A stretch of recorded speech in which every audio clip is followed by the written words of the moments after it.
Hi, fifth graders. Are you ready to finish the Phantom Tollbooth? Yesterday, the cabinet members announced that the boy named Milo, the dog named Talk, and the insect known as the Humbug were declared to be heroes of the realm.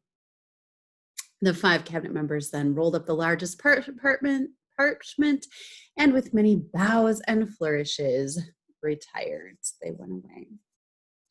Swift horsemen carried the news to every corner of the kingdom, and as the parade slowly wound its way through the countryside, crowds of people gathered to cheer it along. Garlands of flowers hung from every house and shop and carpeted the streets. Even the air shimmered with excitement, and shutters closed for many years were thrown open. Shutters closed for many years were thrown open to let the brilliant sunlight shine where it hadn't shone in so long. Milo, Talk, and the very subdued Humbug sat proudly in the royal carriage with Azaz, the math magician, and the two princesses, and the parade stretched for miles in both directions. As the cheering continued, Rhyme leaned forward and touched Milo gently on the arm. "They're shouting for you," she said with a smile. "But I could never have done it," he objected, "without everyone else's help." "That may be true," said Reason gravely, "but you had the courage to try, and what you can do is often simply a matter of what you will do." "That's why," said Azaz, "there was one very important thing about your quest that we couldn't discuss until you returned." "I remember," said Milo eagerly. Do you remember that? I almost forgot. Now I remember. I'm going to use that. I can't tell you till you get back. "Tell me now." "It was impossible," said the king, looking at the math magician. "Completely impossible," said the math magician, looking at the king.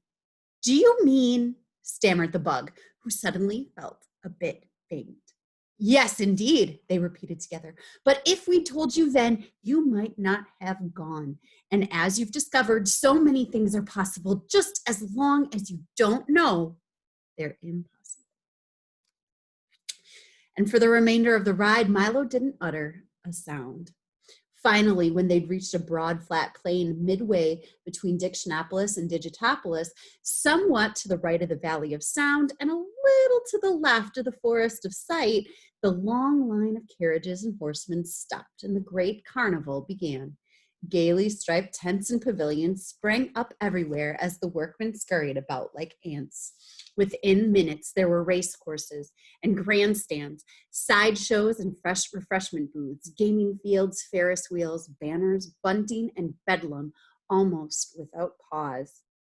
The math magician provided a continuous display of brilliant fireworks made up of exploding numbers which multiplied and divided with breathtaking results. And the colors, of course, being supplied by Chroma, and the noise by a deliriously happy Dr. Discord. Thanks to the soundkeeper, there was music and laughter, and for very brief moments, even a little silence. Alec Bings set up the enormous telescope and invited everyone to see the other side of the moon, and the Humbug wandered through the crowd, accepting congratulations and recounting in great detail his brave exploits, most of which gained immeasurably in the telling. And each evening, just at sunset, a royal banquet was held. There was everything imaginable to eat. King Azaz had ordered a special supply of delicious words in all flavors, and for those who liked exotic foods, in all languages, too. The math magician had provided innumerable platters of division dumplings, which Milo was very careful to avoid, for no matter how many you ate when you finished, there was more on your plate than when you began. And of course, following the meal came songs, epic poems, and speeches in praise of the princesses and the three gallant adventurers who had rescued them.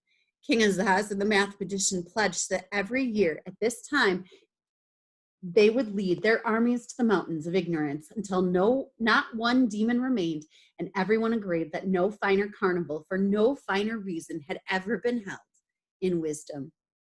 But even things as fine as all that must end soon.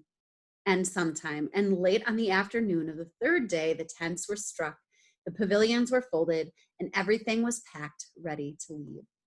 It's time to go now, said Reason, for there is much to do. And as she spoke, Milo suddenly remembered his home.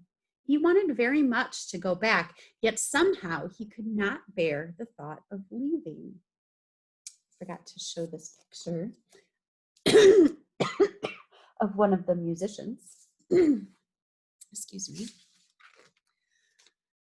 And so you must say goodbye, said Rhyme, patting him gently on the cheek. To everyone, said Milo unhappily.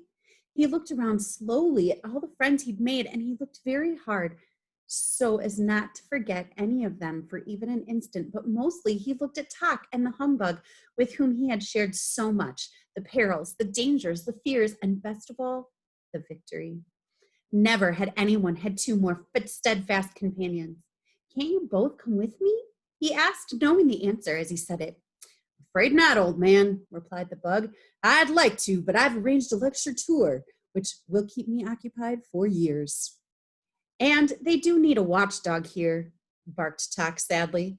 Milo embraced the bug, who, in his most typical fashion, was heard to mumble gruffly, bah, but whose damp eyes told quite a different story.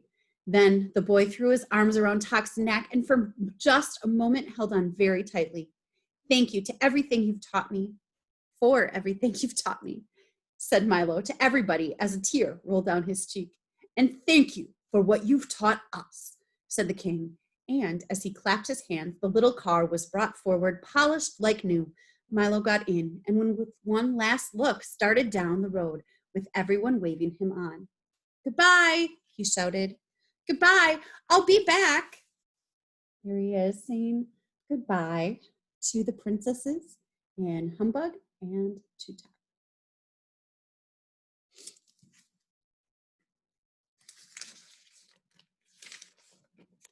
Goodbye, shouted Azaz. Always remember the importance of words and numbers, added the math magician forcefully.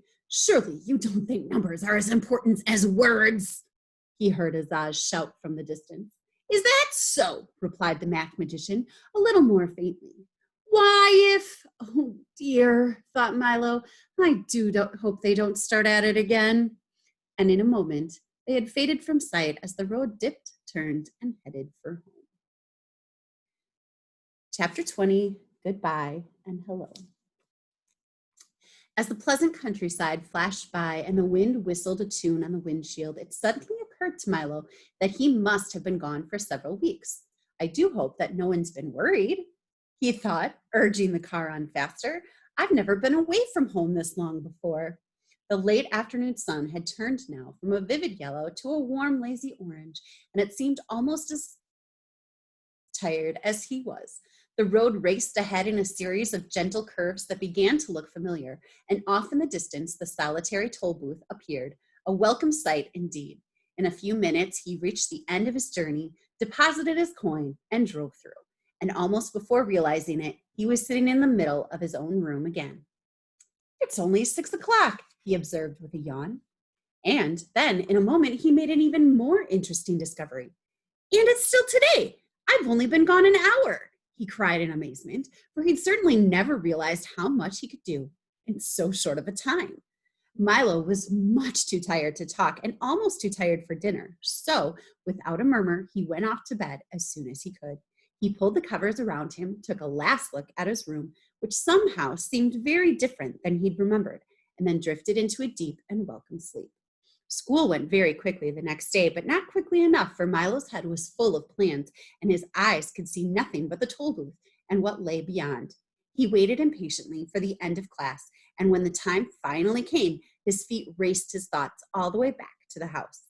Another trip, I'll leave right away. They'll all be so glad to see me, and He stopped abruptly at the door of his room, for where the toll booth had been just the night before, there was now nothing at all.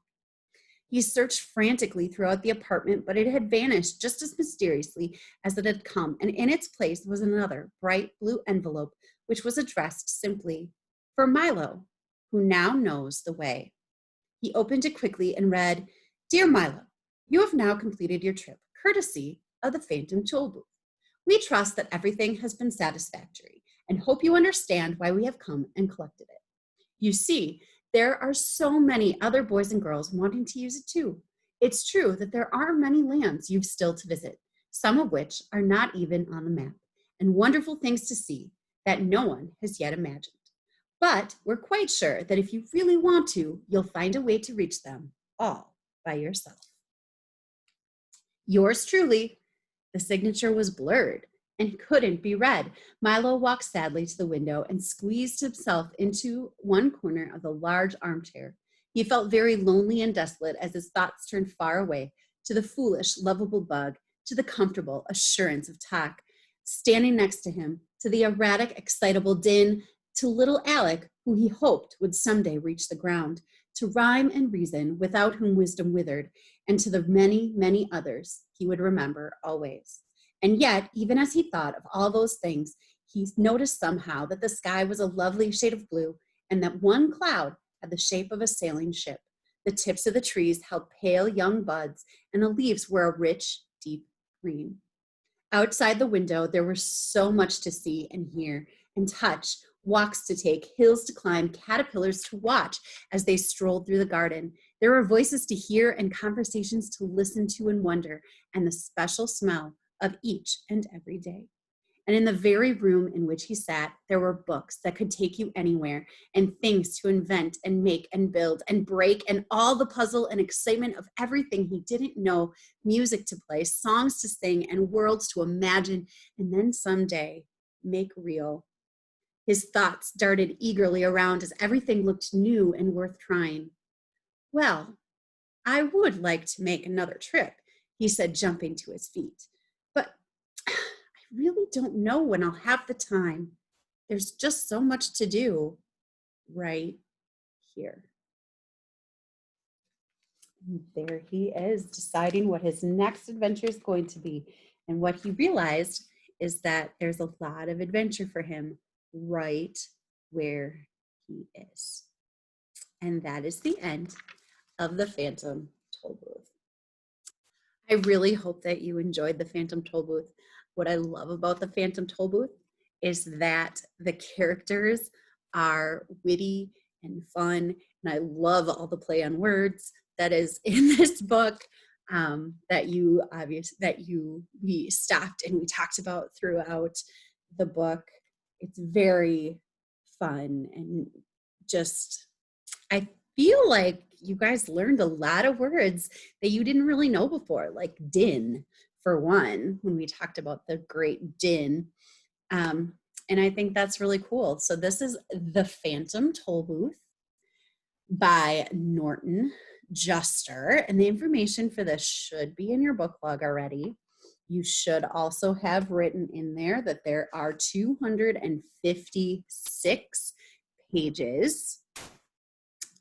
And I would consider this to be a fantasy. Remember, as fifth graders, you need to mark your genre in your book log as fiction or nonfiction, but you have the option to go forward and to be more specific. And definitely you can see touches of fantasy here. We have magic, we have animals that can talk, we have different things that are obviously ground outside of reality. So we definitely see elements of fantasy here. So fantasy could be what you mark for your genre in your book log, and the rest of the book log is up to you. How many stars would you give The Phantom Tollbooth? And you can think about how much you enjoyed the book because it was read to you, or how much you didn't enjoy the book because it was read to you, or how the book being read to you affected your enjoyment of the book. And really think about that too, and use that in your thoughts and ideas. So, The Phantom Tollbooth, Norton Juster, 256 pages, should all be in your